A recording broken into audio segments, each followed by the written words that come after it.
protesters failed to reach Mendiola Bridge due to police barricades and tight security. May live report doon si Isaiah Mirafuentes ng Abante. Isaiah, maayos bang naiparating ng mga manggagawa ang kanilang mga hinaing?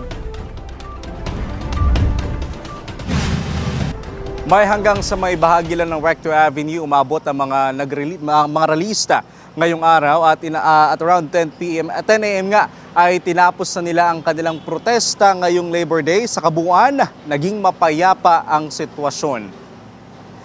Naging mapayapa ang sitwasyon sa Mindiola ngayong Mayo 1 dahil hindi ito napasok ng mga nagprotesta. Dahil sa bahagi pa lang ng Recto Avenue ay bumalandra na ang mga pulisya at naglagay na rin sila ng barbed wire at container vans. Kaya ang mga ralista ay hindi na nagpumilit pa at nagsagawa na lang ng programa sa bahagi ng Nicanor Street corner Recto Avenue. Pero bago nga ito, napuno ng mga ralista ang Espanya Boulevard dahil mula Welcome Rotonda ay lumakad sila pa Mindiola. Panawagan nila, pababain ang presyo ng bilihin at itaas ang sahod ng manggagawa. Kasama rin sa kanilang isinisigaw ang pagbuwag sa oil deregulation law. Pagmamalaki nila, sa kauna-unahang pagkakataon ay nagsama-sama ang iba't ibang mga grupo na may iba-ibang pananaw sa politika at nagkaisa sila sa iisang panawagan na itaas ang dignidad ng manggagawa.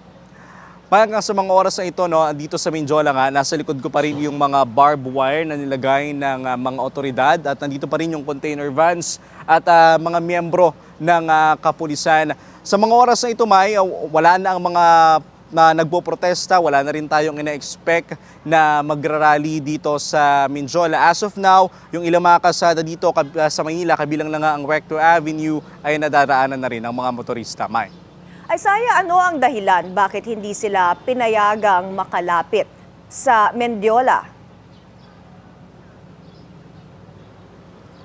May kanina sinasabi sa atin ni Major Filipinas, tagapagsalita ng Manila Police District, ang Mindiola raw ay hindi maituturing na Freedom Park. Kaya hindi raw nila ito papayagan o hindi raw nila pinapayagan ang mga ralihista na makalapit dito. Isa pang araw sa dahilan ay maraming eskwelahan sa paligid daw ng Mindiola na kung saan marami raw tao na mga dumadaan doon ay masasagabal daw sila kung sakaling pagbigyan daw ang mga ralihista na magprotesta doon. Pero may nakausap rin natin ang ilang mga grupo o mga ilang leader na nagprotesta kanina. Sinasabi nila taon-taon naman daw silang nagpoprotesta sa Mindiola pero hindi naman daw sila pinagbabawalan.